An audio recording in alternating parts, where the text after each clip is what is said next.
Երևանի տաքսիստների մասին բազմաթիվ պատմություններ կան։ Ամենանշանավորը այն է, որ երբ նստում ես տաքսի, տաքսիստիդ մի քանի բառ ես փոխանակում, մի քանի բառից հետո նա ասում է. «Դու գիտես, ես միշտ տաքսի եմ քշել,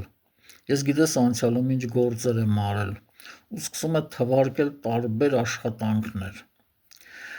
Վերջերս սուպերմարկետներից մեկով, երբ դուրս էի եկել եւ արդեն շարժվում էի դեպի մուտքը, Միջանցքի մի անկյունում իրար հետ զրուցում էին հնդիկ հավաքարարը եւ հայ հավաքարարը։ Հայ հավաքարարը կին էր, հնդիկը երիտասարդ տղա։ Երբ հասա նրանց, հնդիկից այս արտահայտությունը լսեցի։ Իդեպ արդեն բավականին լավ հայերեն էր խոսում։